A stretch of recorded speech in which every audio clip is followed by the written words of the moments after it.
Bismillahirrahmanirrahim. Assalamualaikum warahmatullahi wabarakatuh. Selamat datang kembali di channel Dakwah Tanpa Batas. Dan di video kali ini akan melanjutkan kisah perjalanan hidup Abu Bakar As-Siddiq. Waktu kaum muslim berjumlah 38 orang laki-laki, Abu Bakar mendesak Rasulullah Shallallahu Alaihi Wasallam untuk berdakwah secara terbuka. Tapi Rasulullah Shallallahu Alaihi Wasallam berkata, "Wahai Abu Bakar, jumlah kita masih sedikit." Abu Bakar terus mendesak Rasulullah Shallallahu Alaihi Wasallam agar mengizinkan dakwah secara terbuka. Abu Bakar lalu berdiri di pelataran Masjidil Haram menyampaikan khutbah, sementara Rasulullah Shallallahu Alaihi Wasallam duduk di dekatnya. Abu Bakar secara terbuka mengajak orang-orang untuk beriman kepada Allah dan Rasul-Nya. Di hari itu, orang-orang menjadi saksi. Abu Bakar adalah orang pertama yang menyampaikan khutbah secara terbuka. Kaum musyrik yang mendengar seruan Abu Bakar langsung marah dan mendatangi Abu Bakar, juga kaum muslim, lalu memukulinya. Abu Bakar diinjak-injak dan dihantam, dipukul hingga luka-luka. Utbah bin Rabi'ah menggunakan sepatunya menghantam muka Abu Bakar berulang kali, hingga wajah Abu Bakar mengeluarkan banyak darah, dan Abu Bakar segera dibawa ke rumahnya dalam keadaan kritis, tidak sadarkan diri. Orang-orang Bani Taim yang mengetahui kejadian tersebut segera ke rumah Abu Bakar untuk melihat kondisinya. Setelah tahu kondisi Abu Bakar, mereka pergi ke Ka'bah sambil berkata, "Demi Allah, jika Abu Bakar mati, sungguh kami akan membunuh Utbah bin Rabi'ah." Setelah Abu Bakar sadar, Abu Bakar tidak mempedulikan kekhawatiran orang-orang yang ada di sekitarnya ketika menanyakan kondisinya. Abu Bakar justru bertanya tentang kondisi Rasulullah Shallallahu Alaihi Wasallam. Orang-orang Bani Taim kecewa dengan Abu Bakar karena ia lebih mengkhawatirkan temannya daripada dirinya sendiri. Akhirnya, orang-orang Bani Taim pergi dengan tetap memberi pesan kepada Ummu Al-Khair, yaitu ibunya Abu Bakar, untuk memberinya makan. Ummu Al-Khair terus berusaha menyuapi Abu Bakar makan, tapi Abu Bakar selalu menolak dan terus menanyakan kondisi Rasulullah Shallallahu Alaihi Wasallam. Ummu Al-Khair berkata, "Demi Allah, aku tidak mengetahui kondisi temanmu itu. Pergilah ke rumah Ummu Jamil, anak perempuan Khattab, yaitu saudara perempuan Umar bin Khattab. Tanyakan padanya perihal kondisi Muhammad," kata Abu Bakar.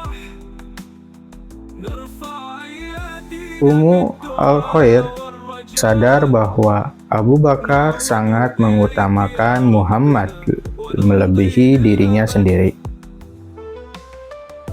Ummu Al-Khair kemudian pergi menemui Ummu Jamil Dan setelah bertemu dengan Ummu Jamil, Ummu Al-Khair berkata, "Sungguh Abu Bakar menanyakan kepadamu tentang kondisi Muhammad bin Abdullah."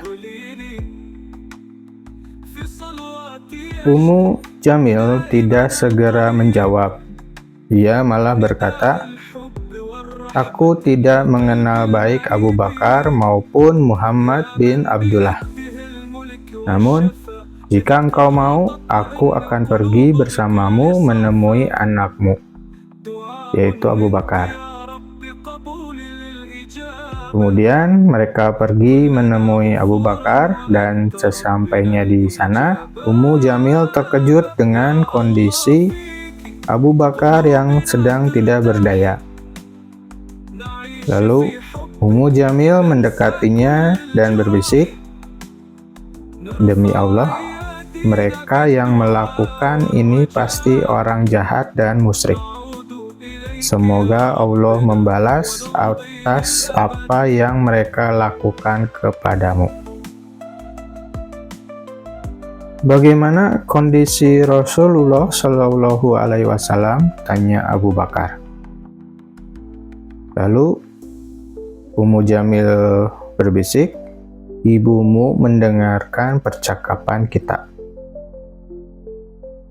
Lalu Abu Bakar berkata, "Engkau tidak perlu mengkhawatirkan ibuku." "Di mana Rasulullah?" tanya Abu Bakar lagi.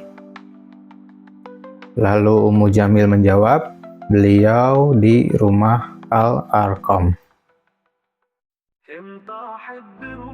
Sambil berusaha bangkit, Abu Bakar berkata, "Demi Allah, aku tidak akan mencicipi makanan dan minuman ini sampai aku bertemu dengan Rasulullah." Dan tanpa makan dan minum terlebih dahulu, Abu Bakar dengan langkah yang gontai, banyak penuh luka dan lemah, langsung pergi menemui Rasulullah.